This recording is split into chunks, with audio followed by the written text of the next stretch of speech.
రంగం కార్యక్రమం జరిగింది. బోనాల పండగ తర్వాతి రోజు జరిగే రంగం కార్యక్రమంలో మాతంగి స్వర్ణలత భవిష్యవాణి వినిపించారు.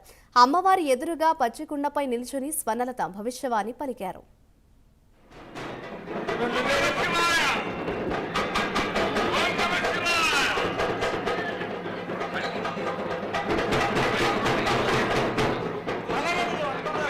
ఏటేటి కంటే ఈ ఏడున సంతోషంగా ఆనందంగా అందుకున్నా. నా బాల బచ్చలనందరినీ నా కొల్లారికి సంతోషంగా ఆనందంగా రప్పించుకున్నాను. వాళ్ళు చేసిన పూజలన్నీ నేను ఆనందంగా అందుకున్నా. నేను ఎవరికి ఏ ఆటంకం లేకుండా చూసుకున్నాను కూడా. నేను ఏ ఆపద రాకుండా కూడా నన్ను కొలిచిన వారికి నిమ్మై నిలిసే మహంకాళిని నేను. బోనాలు ఏ బోనమైనా పర్వాలేదు, మామూలు బోనమైనా మట్టి బోనమైనా స్వర్ణ బోనమైనా కానీ ఎవరు ఎత్తుకొచ్చినా కానీ పర్వాలేదు. కానీ సంతోషంగా ఆనందంగా అందుకునేది నేనే కదా.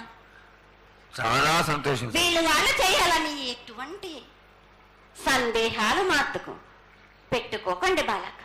చాలా సంతోషం. నా వద్దకు వచ్చిన వాళ్ళకు ఎవరెత్తుకొచ్చినా ఎవరు చేసుకొచ్చినా గాని బాలలు తెచ్చినా బాలికలు తెచ్చినా గాని సంతోషంగా ఆనందంగా తీసుకునే వారం నాది, సంతోషంగా అందుకునే వారం కూడా నాది.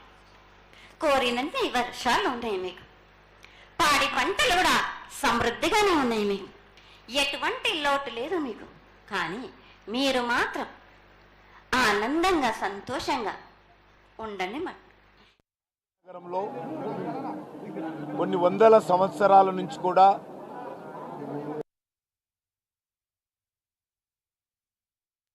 వర్షాలు ఉన్నాయి మీకు. ఎంత కోరుకుంటే అంత విధంగా ఉన్నాయి కానీ అంతకు మించి మీరు కోరుకోకండి. ఏటేటి కంటే ఈ ఏడున నిర్వహించేటువంటి సాంప్రదాయం కొనసాగుతుంది. దేశంలో ఎక్కడా లేని విధంగా బోనాల పండుగ మన తెలంగాణకు, మన భాగ్యనగరానికి మాత్రమే ప్రత్యేకమైనటువంటి పండుగ. అందులో సికింద్రాబాద్ ఉజ్జయిని మహంకాళి దేవాలయం ప్రజలకు చెందుతుంది. మహంకాళి ఉజ్జయిన మందిరం ఏదైతే ఇక్కడ 200 సంవత్సరాల కింద స్థాపింపబడ్డదో ఒక గొప్ప చరిత్ర. ఆనాడు హైదరాబాద్ భాగ్యనగరంలో మశూచి కలరా వ్యాప్తి చెంది